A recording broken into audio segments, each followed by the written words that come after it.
انسان زندگی میں جب جدوجہد کرتا ہے، کوشش کرتا ہے، وہ بہت سارے دنیاوی اسباب اختیار کرتا ہے۔ جتنی عقل اللہ نے دی ہوتی ہے اس عقل کا بھی وہ استعمال کرتا ہے، کوشش کرتا ہے کہ کچھ اچیو کر سکے زندگی میں، کچھ مقاصد کا حصول اسے میسر آئے۔ عزیز بھائیوں، ایک بات اپنے ذہن میں اچھی طرح بٹھا لیں اور لکھ لیں کہ زندگی میں جو کسی بندے کو کامیابی حاصل ہوتی ہے وہ رب تعالیٰ کی مدد سے حاصل ہوتی ہے۔ اگر رب تعالیٰ مددگار ہو تو پھر کوئی چیز بھی رستے میں رکاوٹ نہیں بنتی، اور اگر مالک کریم کو منظور نہ ہو تو انسان بہترین سیاستدان ہو، اچھا ایڈمنسٹریٹر ہو، اس کا ذہن بڑی وسعت رکھتا ہو، بڑی اچھی پلاننگ کرنا جانتا ہو، سارا کچھ ہو تو بندہ ناکام ہو جاتا ہے۔ مسلمانوں کو جتنی کامیابیاں ملیں ان کا پس منظر صرف اتنا تھا کہ اللہ تبارک و تعالیٰ نے اپنے بندوں کی مدد فرمائی، اور اب تعالیٰ نے قرآن مجید میں اس حقیقت کا بیان کیا، فرمایا بل اللہ مولاکم، فرمایا بلکہ اللہ تمہارا مولا ہے، وَهُوَ خَيْرُ النَّاصِرِينَ، اور وہ بہترین مددگار ہے۔ وہ جو رب تمہارا مولا ہے وہ بہترین مددگار ہے، اور اگر وہ مدد کرے تمہاری، سورہ آل عمران میں آگے جا کے ارشاد فرمایا اگر اللہ مدد کرے تو پھر تم پر کوئی غالب نہیں آ سکتا، اور اگر وہ تمہاری مدد چھوڑ دے تو پھر کوئی تمہاری مدد کر سکتا، کوئی مدد نہیں کر سکتا۔ بدر کی جنگ بھی اور فتح مکہ بھی رمضان المبارک میں ہوا ہے۔ میں دونوں پر غور کر رہا تھا تو ایک نیا مضمون میرے ذہن میں آنے لگا۔ بدر کی جو جنگ ہے اس میں بھی ایک عجیب انقلاب آیا ہے کہ 313 نے 1000 سے مقابلہ کیا، اور جن 1000 سے مقابلہ کیا وہ اسلحے سے لیس تھے، اور یہ جو 313 ہیں ان کے پاس 6 زرہیں، 8 تلواریں، چند گھوڑے، لیکن اللہ نے کامیابی دی تو خود رب نے بیان کیا کس طرح دی، فرمایا وَلَقَدْ نَصَرَكُمُ اللَّهُ بِبَدْرٍ وَأَنْتُمْ أَذِلَّةٌ۔ وہ کامیابی اس طرح ملی ہے کہ رب نے تمہاری مدد کی تھی، تم تو کمزور تھے، اللہ نے بدر میں تمہاری مدد کی، تم جیت گئے۔ وَلَقَدْ نَصَرَكُمُ اللَّهُ بِبَدْرٍ وَأَنْتُمْ أَذِلَّةٌ، اللہ نے بدر میں تمہاری مدد کی، تم تو کمزور تھے۔ پھر فتح مکہ نصیب ہوئی تو اس میں بھی بہترین منصوبہ بندی نبی پاک علیہ السلام نے فرمائی، بہترین حکمت عملی حضور نے اپنائی، لیکن ہمیں جو اللہ رسول نے بات سمجھائی وہ کیا ہے؟ اذا جاء نصر اللہ والفتح، فرمایا جب اللہ کی مدد آئی اور فتح نصیب ہو گئی۔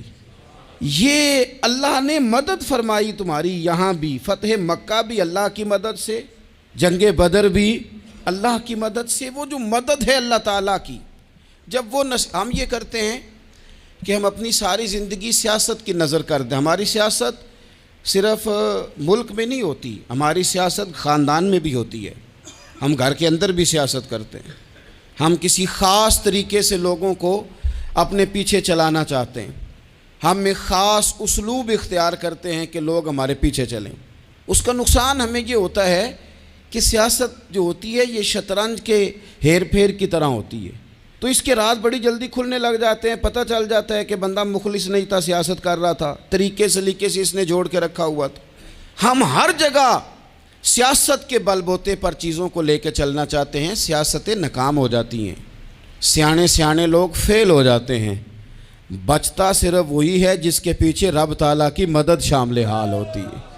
اپنی زندگی کے اندر ہم جو کچھ بھی کر رہے ہیں، جس شعبے سے بھی ہمارا تعلق ہے، آج ہم نے اس بات پہ غور کرنا ہے کہ پہلے تو یہ غور کر لیں کہ جو کام ہم کر رہے ہیں کیا وہ کام ایسا ہے کہ اس میں اللہ کی مدد ہمیں ملے گی؟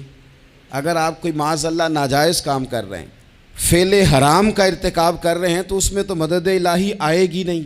پہلے تو یہ دیکھیں جو کر رہے ہیں وہ کام مدد الہی والا ہے، اور اگر اللہ تعالیٰ کی مدد والا وہ کام ہے پھر اس پر غور کریں کہ کیا ہم نے مالک سے مدد کا سوال کیا ہے، ہمیں مدد میسر آ رہی ہے۔ وہ میں نے بزرگوں سے ایک بات سنی تھی، وہ بڑی یاد رہ گئی۔ وہ فرمایا کرتے تھے قابلیت بھی بڑی چیز ہے لیکن قبولیت سب سے بڑی چیز ہے۔ قابل ہونا بھی بڑی بات ہے لیکن زیادہ بڑی بات یہ ہے کہ اس کی بارگاہ میں قبول بھی ہے کہ نہیں۔ اپنی زندگی میں اللہ کی مدد کی طرف بڑھیں، مالک کی مدد کا حصول اختیار کرنے کی کوشش کریں، اللہ کے ساتھ اپنے آپ کو جوڑیں۔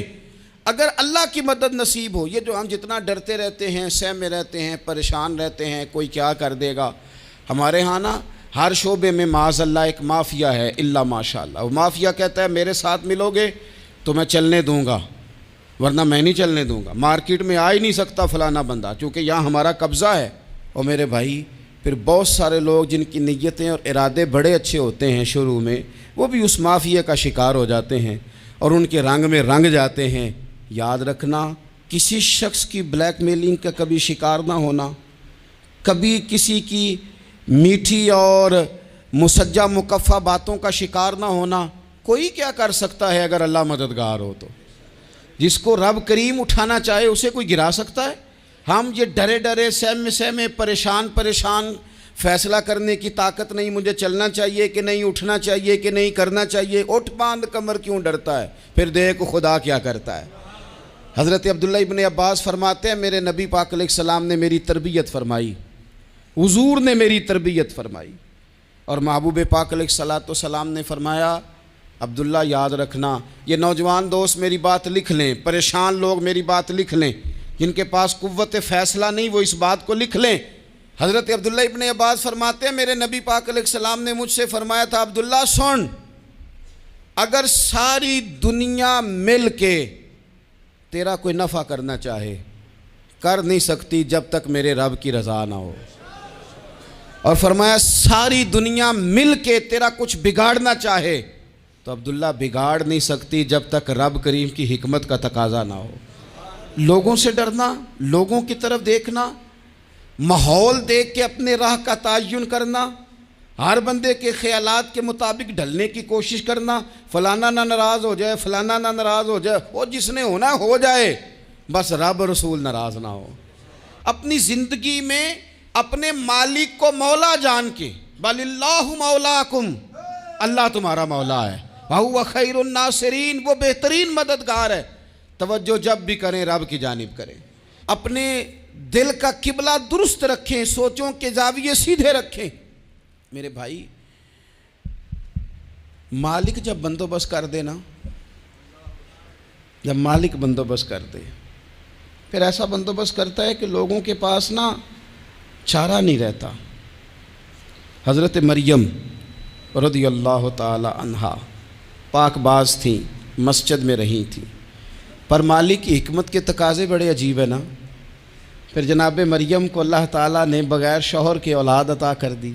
یہ بات ہی ایسی تھی، وہ کسی نے کہا تھا کہ مخلوق تو فنکار ہے اس درجہ کے پل بھر میں سنگے در کعبہ سے بھی اصنام تراشے، تم کون ہو کیا چیز ہے داغ کبابی، لوگوں نے تو مریم پہ بھی الزام تراشے۔ تو لوگوں نے کہا کدھر سے لے آئی بچہ، تیرا باپ تو ایسا نہیں تھا، کہاں سے لے آئی؟ اللہ کرے میں آپ کو سمجھا سکوں، ذرا اپنے آپ کو وہاں کھڑا کریں کہ ایک پاک باز عورت، پاک باپ کی بیٹی، طیب ماں کی بیٹی، اور اللہ کے گھر میں پرورش پانے والی خاتون، ایک وہ وقت اور ایک یہ وقت کہ اس عورت کو کٹہرے میں کھڑا کر کے پوچھا جا رہا ہے کہ معاذ اللہ تیری گود میں بچہ جائز نہیں ہے، کہاں سے لائی ہے؟ اب خود سے صفائیاں بندہ کتنی کو دے، کتنی کو وضاحتیں کرے۔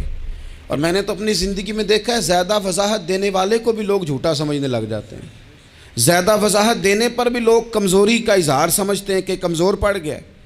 آپ صلح کی کوشش کرتے ہیں، سامنے والا بزدل سمجھ لیتا ہے، زیادہ وضاحتیں بھی کمزور کر دیتی ہیں۔ اب حضرت مریم کو کٹہرے میں کھڑا کر کے کہا بچہ کس کا ہے؟ تو پھر خدا بندوبست جب کرے، اللہ جب مددگار ہو، تو پھر حضرت مریم کی گواہی درختوں سے نہیں دلوائی، اس نے پتوں سے نہیں دلوائی، پھر فرشتے نہیں بھیجے۔ حضرت مریم کہنے لگی مجھ سے نہ پوچھو، وہ جو پنگوڑے میں ہے اسی سے پوچھ لو، ان سے پوچھو نا، وہ کون ہے پوچھ لو، ان سے کر لو سوال۔ انہوں نے کہا پنگوڑے میں چند دنوں کا بچہ یہ جواب دے گا؟ مددگار تھا رب، ان کی برات کا اعلان کرنا تھا مالک نے، اور جب مالک اعلان کر دے، جب مالک تیری صفائی دینا چاہے، جب مالک تجھے دنیا کے سامنے نکھارنا چاہے، تو پنگوڑے میں لیٹے حضرت عیسیٰ بول کے کہنے لگے انی عبداللہ آتانی الکتاب، فرمایا میں اللہ کا بندہ ہوں، رب نے مجھے کتاب عطا کر کے نبی بنا کے دنیا میں بھیجا ہے، میں اللہ کا بندہ ہوں، کتاب لے کے آیا ہوں، نبی بن کے آیا ہوں۔ پھر پنگوڑے سے اعلان ہو گیا، پھر بچہ بول پڑا، اور یہ ایک دفعہ نہیں بات ہوئی۔ یہ بنی اسرائیل میں ایک جریج نام کے شخص بھی تھے جو نماز پڑھ رہے تھے، بعض نے لکھا ہے نفل نماز تھی، اماں نے پکارا تو آئے نہیں، تو ماں کے منہ سے نکل گیا تو اتنی دیر تک مرے گا نہیں جب تک کسی بے حیا عورت کا منہ نہ دیکھ لے۔ تو وہ عبادت گزار تھے، لیکن لوگوں نے ان کی عبادت، ریاضت، پرہیزگاری کو نہیں دیکھا، بس ایک عورت کو بھیج کے الزام لگوا دیا۔ وہ عورت آیا جایا کرتی تھی، اب آ جاتی ہیں عورتیں، مسئلہ پوچھنے کی نیت سے بھی آ جاتی ہیں۔ ماحول میں کچھ جگہ ایسی بھی ہیں جہاں عورتیں دم کرانے کے بہانے آ جاتی ہیں۔ وہ خاتون آتی جاتی تھی اس خانقاہ پہ، آستانے پہ، یہ بخاری میں موجود ہے، پھر اس نے کہا میری گود میں جو بچہ ہے یہ انہی کا ہے۔ مجھے بتائیں کیسے بندہ وضاحت دے؟ حالات خراب ہو گئے، لوگ کٹیا جلانے لگے، ماحول اور طرح کا بن گیا۔ میرے نبی پاک علیہ الصلوۃ والسلام فرماتے ہیں پھر اس رب کے بندے نے کہا مالک تو کریم ہے، تیری مشیت کا تقاضا آیا جو میری ماں نے جملے بولے تھے، پر اب میں وضاحت دینے کے قابل نہیں رہا، اب تو ہی کرم کرے گا تو دروازہ کھلے گا۔ تو وہ چند دنوں کا بچہ پنگوڑے میں بول کے کہنے لگا میں اس درویش کا نہیں، میں تو فلانے چرواہے کا بچہ ہوں، وہ جو بکریاں چراتا ہے۔ رب کی مدد کو پکاریں، اپنے ساتھ اپنے مالک کی مدد کو شامل کریں، تھوڑے رزق پر بھی گزارا اچھا ہونے لگ جائے گا۔ سارے لوگ آپ کو گرانے کی تدبیریں کر رہے ہوں گے اور مالک آپ کو عزتیں عطا فرما دے گا، اس کی بارگاہ سے حکمت کا تقاضا اور ہو جائے گا۔ ہم نے ساری زندگی لوگوں کو راضی کرنے میں گزار دی، ساری زندگی بڑھاپا آ گیا بچوں کو پالتے، اور بچوں نے آخری عمر میں کہہ دیا ابا اگر کوئی ڈھب کا کام کر لیتے تو آج ہمارے دن بھی پھر نہ جاتے۔ ساری زندگی گزار دی بہن بھائیوں کو راضی کرنے میں، ساری زندگی گزار دی ذمہ داریاں اٹھانے میں، ان کو 99 دفعہ دیا، ایک دفعہ نہیں دیا تو انہوں نے کہہ دیا تو نے تو کبھی دیا ہی نہیں، تو تھا ہی نہیں۔ ساری زندگی محلے داروں، علاقے والوں کو راضی کرنے میں گزار دی۔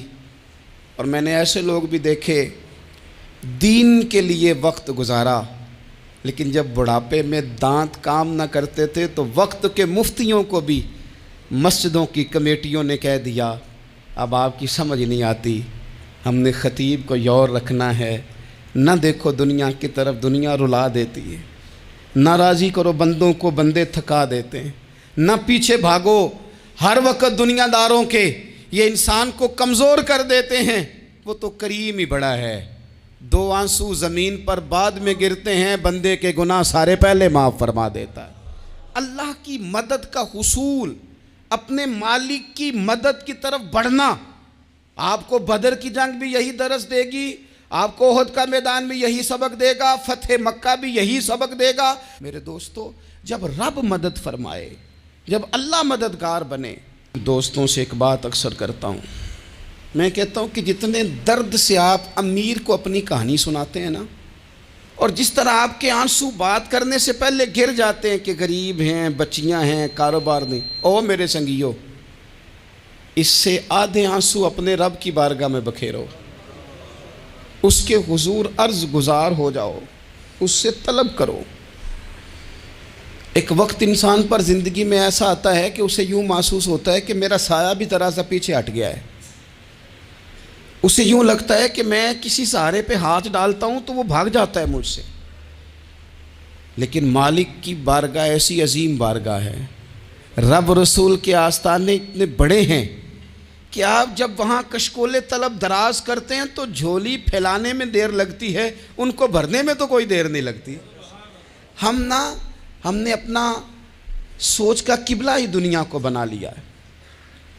یہ جو اللہ والوں کی مدد ہے یہ تو ہے اللہ ہی کی مدد ہے، لیکن یہ جو سیٹھوں کی طرف توجہ کرنا، نوابوں کی طرف توجہ کرنا، دنیا داروں کی طرف توجہ کرنا، اور اپنا مزاج اس طرح کا بنا لینا، یارو گردن کو جھکا دیتا ہے خیرات کا پتھر، جہاں میں مانگنے والوں کے سر کبھی اونچے نہیں ہوتے۔ اور اقبال کہتے ہیں غیرت ہے بڑی چیز جہان تگ و دو میں، پہناتی ہے یہ فقر کو تاج سردارا۔ میں عرض کروں گا کہ اپنی آپ جب توجہ کا قبلہ اللہ رسول کو بنائیں گے تو رب فرماتے ہیں وَيَرْزُقْهُ مِنْ حَيْثُ لَا يَحْتَسِبُ، میں نہ تجھے وہاں سے رزق دوں گا جہاں سے کبھی تیرا گمان بھی نہیں گیا ہوگا، یہاں سے بھی مل سکتا ہے، تو نے سوچا بھی نہیں ہوگا۔ بخاری شریف میں حدیث ہے، حضرت جابر ابن عبداللہ فرماتے ہیں نبی پاک صلی اللہ علیہ وسلم نے 300 لوگوں کا ایک لشکر روانہ کیا کسی مہم کے لیے، کسی جہاد کے لیے۔ حضرت ابو عبیدہ بن جراح رضی اللہ تعالیٰ عنہ امیر لشکر تھے۔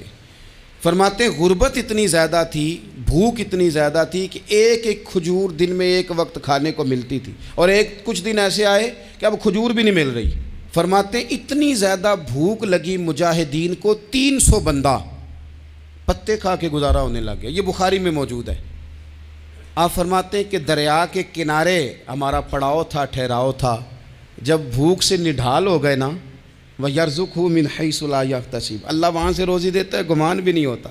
فرماتے ہیں ایک مچھلی اللہ تعالیٰ نے دریا کے کنارے بھیجی، فرماتے ہیں وہ تھی تو مچھلی پر پہاڑ جتنی تھی۔ بخاری میں لفظ ہیں، حضرت جابر ابن عبداللہ رضی اللہ تعالیٰ عنہ فرماتے ہیں 300 آدمی 18 دن تک اس مچھلی کو کھاتے رہے، مچھلی ختم ہی نہیں ہوئی۔ مچھلیاں نہیں، مچھلی کہتے ہیں 18 دن 300 بندہ کھاتا رہا، مچھلی ختم ہی نہیں ہوئی۔ اور فرماتے ہیں کہ اس کی ہڈی نکال کے، کانٹا کہیں گے آپ اپنی زبان میں، کہتے ہیں وہ نکال کے نا تو اس کو کھڑا کیا نا جب، تو اونٹ کجاوے سمیت اس کے بیچ سے گزر جاتا تھا، 2 اس کے کانٹے جوڑے۔ فرماتے ہیں وہ اس کا گوشت ہم کھاتے تھے اور اس کی چربی بطور تیل کے ہم جسموں پہ ملتے تھے، بیماروں کو اس سے سکون آتا تھا، تندرستی شفا ہوتی تھی۔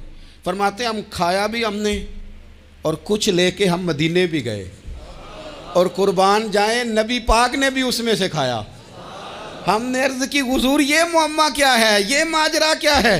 تو محبوب نے فرمایا تمہارے پاس غذا نہیں تھی، رب نے تمہارے لیے بندوبست کیا ہے، اللہ نے تمہیں دیا ہے۔ مکان شروع کر لیا، ایک صاحب نے وہ مکان بنانے لگے، آپ وہ حساب لگا رہے ہیں، کہتے ہیں میرے پاس اتنے پیسے ہیں، اتنے میں نے فلانے دوست سے کہنا ہے اس نے دے دینے، اتنے فلانے رشتہ دار سے کہنا ہے اس نے دے دینے، اتنے فلانے سے کہنا ہے اس نے دے دینے۔ یہ ساری کاپی بنا کے مکان شروع کر لیا۔ جو روز کہتا تھا نا کوئی حکم ہو جاتے 10، سب سے پہلے اس کو کہا میاں پیسے چاہیے دین، وہ کہندا ہو کل ہی منڈا ٹوریا ہے، کدے تو پرسوں 10 داتے لب جانے سن۔ میں آپ کو اپنے تجربے کی بات بتا رہا ہوں۔ جن لوگوں کا خیال ہوتا ہے نا کہ آپ سٹارٹ کریں فلانا کام، ہم آپ کے ساتھ ہیں، اللہ کا ہی کوئی نظام ہے، وہ بالکل بھی نہیں ساتھ ہوتے۔ لیکن ایسا نہیں ہے کہ کوئی ساتھ نہیں ہوتا، اللہ تعالیٰ بڑے اسباب پیدا کرتا ہے، وہاں سے دیتا ہے جہاں سے گمان بھی۔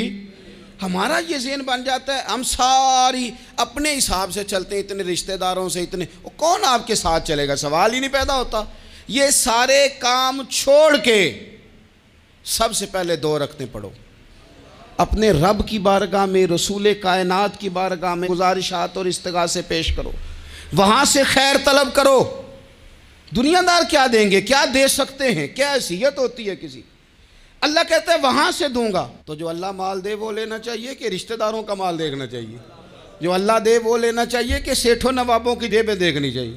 جو اللہ دے وہ قبول کرنا چاہیے یا دیکھنا چاہیے کون سا آدمی کہاں پہنچ گیا؟ چھوڑو، اپنی مٹی پہ چلنے کا سلیقہ سیکھو۔ کسی کے سنگ مرمر پہ چلو گے تو پھسل جاؤ گے، پھسل جا۔ اس پر ایک اور بات عرض کر دوں، صحیح بخاری سے، مسلم سے ایک اور بات۔ کچھ چیزیں ایسی ہیں جن سے اللہ کی مدد آتی ہے، مدد ملتی ہے۔ ایک چیز ان میں سے ایسی ہے جس سے بہت مدد نازل ہوتی ہے، وہ ہے کہ جب رب آپ کو دے نا تو پھر آپ بھی اس کے رستے میں دیں، پھر مدد آتی ہے، پھر اور آتا ہے۔ بخاری مسلم میں حدیث ہے، یہ زیادہ ہی توجہ طلب امر ہے، اس پر آپ غور کریں گے۔ حضرت ابو ہریرہ فرماتے ہیں کہ نبی پاک علیہ السلام نے فرمایا ایک شخص نے بادلوں کے اندر سے آواز سنی کہ فلاں آدمی کا کھیت اور باغ خشک ہو گیا ہے، وہاں برسو اور اس کے کھیت کو سیراب کرو۔ وہ بڑا حیران ہوا کہ بادل سے آواز آ رہی۔ پھر اس نے دیکھا کہ ایک پہاڑی پر بارش ہوئی، وہ بادل وہاں برسا، پھر نالیوں سے ہوتا ہوا پانی ایک طرف چلا تو جس نے آواز سنی تھی حضور بیان کر رہے ہیں، وہ بھی پیچھے پیچھے چلا کہ پانی کدھر جا رہا ہے۔ اس نے جا کے دیکھا کہ ایک مقام پہ ایک باغ کو وہ پانی لگ رہا ہے اور ایک آدمی وہ پانی لگا رہا ہے۔ اس نے اس سے پوچھا تیرا نام کیا ہے؟ اس نے کہا کیوں؟ کہنے لگا بتا نا۔ اس نے نام بتایا تو کہنے لگا یہی تو وہ نام ہے جو میں نے بادلوں کے اندر سے سنا ہے کہ فلاں کے کھیت کو پانی دے دو۔ اس نے کہا یار تو کیا عمل کرتا ہے کہ اسپیشل تیرے لیے بارش برسے؟ یہ بخاری پڑھ رہا ہوں، سیاستہ سے حدیث عرض کر رہا ہوں۔ اس سے پوچھا تو کیا کام کرتا ہے کہ جناب اللہ تبارک و تعالیٰ کا حکم کرم آیا کہ خاص تیرے لیے پانی برسے اور تیرے کھیت کو سیراب کرے؟ تو اس نے کہا چھوٹا ذمہ دار ہوں، پر جب فصل اگتی ہے تو 3 حصے کرتا ہوں، ایک حصہ اپنے بال بچوں پہ بہن بھائیوں پہ خرچ کرتا ہوں، ایک حصہ پورا، اور ایک حصہ دوبارہ کاشتکاری پہ لگاتا ہوں، اور تیسرا حصہ خالص میں نے مسکینوں، یتیموں اور غریبوں کے لیے رکھا ہوا ہے۔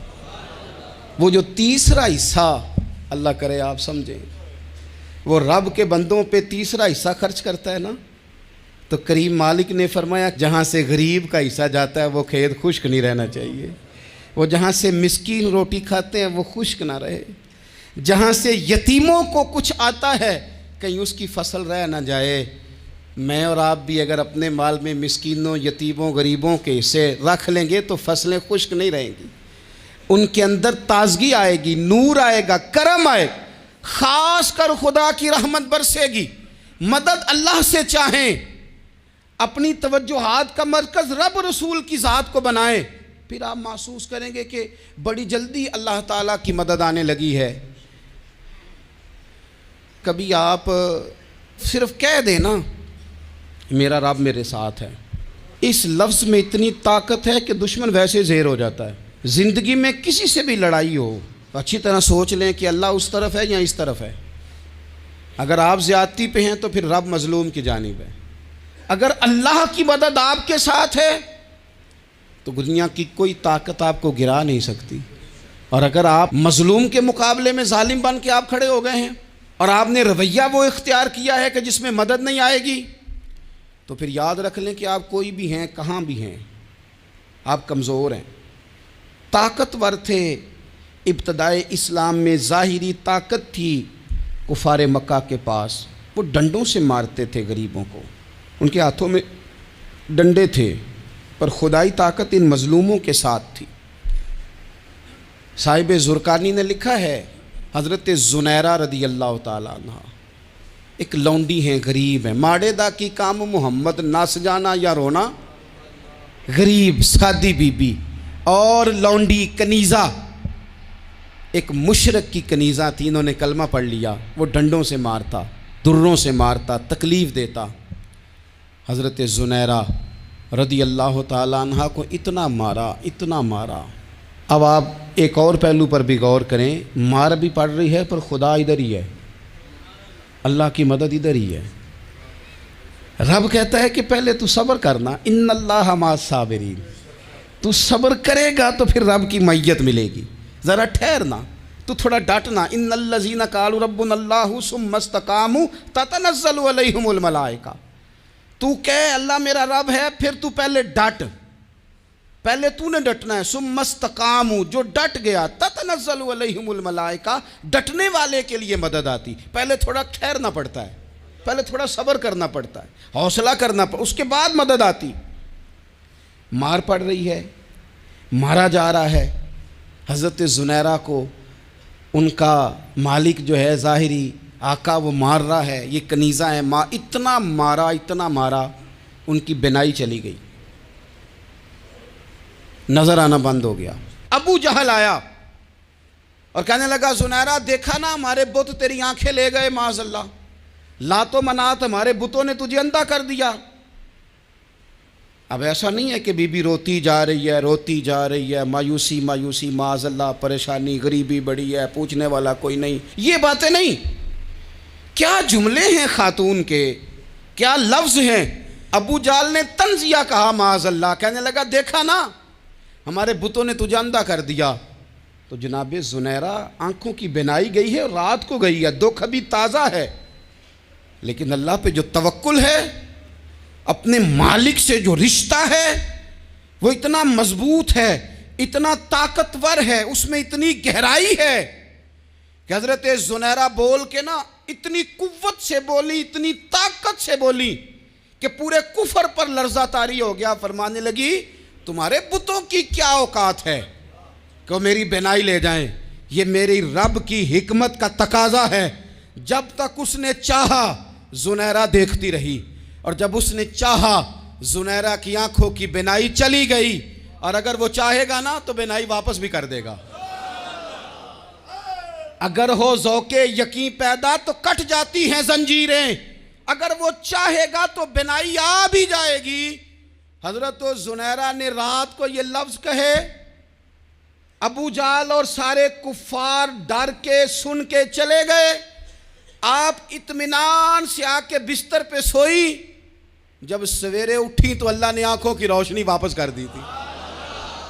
آنکھوں کی اب چھڑی پکڑی ہے، بازاروں میں گھومتی ہے، کہتی ہیں بلاؤ کدھر ہے تمہارے نعت و منات، دیکھو میرے رب نے روشنی واپس کر دی۔ آ کر میرے ساتھ ادھر آ، ستمگر ہنر آزمائیں، تو تیر آزما ہم جگر آزمائیں۔ بیمار لوگوں یاد رکھو، کہہ دیا ڈاکٹر نے کہ تو بڑا بیمار ہے، تو بڑا کمزور ہے، یہ ہو گیا وہ ہو گیا، تو ڈاکٹر اپنے علم کے مطابق بات کر رہا ہے، ہوگا تو وہ جو میرا رب چاہے گا۔ کمزور ہو جانا، پریشان ہو جانا، تکلیف میں آ جانا، پتہ نہیں بات ہو گئی ہے تو جانے کیا ہو جائے گا۔ اپنی زندگی کے اندر اپنے رب سے رشتہ مضبوط کریں، رسول کائنات سے رشتہ مضبوط کریں، اللہ والوں سے رشتہ مضبوط کریں۔ حضرت زنیرہ نے پیغام دیا کہ زندگی میں جو جینا چاہتے ہیں تو وہ رب کا نام لے کے جی سکتے ہیں، جو اپنی زندگی میں خوشیاں دیکھنا چاہتے ہیں تو رسول اللہ کے نام پر خوشیاں دیکھی جا سکتی ہیں۔ توکل کی بنیاد پر بندہ خوشیاں لے سکتا ہے، اور اگر انسان میں توکل نہیں ہے تو پھر وہ اس کالے جادو سے بھی ڈر رہا ہے، وہ نیلے سے بھی ڈر رہا ہے، وہ پیلے سے بھی ڈر رہا ہے، وہ فلانے سے بھی ڈر رہا ہے، وہ میرے خلاف فلانا رشتہ دار سازش کر رہا ہے تو ڈر رہا ہے، فلانا میرے بارے میں یہ کر رہا ہے تو ڈر رہا ہے، وہ پتہ نہیں دنیا ادھر ہو جائے گی تو کیا ہو جائے گا، اٹھ باندھ کمر کیوں ڈرتا ہے، پھر دیکھ خدا کیا کرتا ہے۔ تو اس ساری گفتگو کا نچوڑ آپ کو یہ عرض کیا ہے، سب سے پہلے تو یہ کہ میدانوں میں مدد بھی اللہ کی، رزق میں مدد بھی اللہ کی، فصلیں خشک ہوں تو مدد پھر بھی اللہ کرے، تو پھر ساری مدد، اور اگر انسان بیمار ہو تو پھر بھی مدد اللہ کی۔ تو اپنے اللہ کی جانب توجہ کو بڑھائیں، آپ اللہ سے مدد کے سوالی بنیں۔ ترمذی کی ایک حدیث ہے، میں آپ کو زندگی کا تجربہ بتاتا ہوں کہ جب میں بڑا پریشان ہوتا ہوں تو یہ والی روایت کھول لیتا ہوں، مزہ دیتی ہے۔ میرے نبی پاک علیہ السلام نے فرمایا اپنے دکھ سیٹھوں نوابوں کو نہ کہنا، مالداروں کا نہ کہنا، ورنہ اللہ تمہیں کبھی غنی نہیں کرے گا۔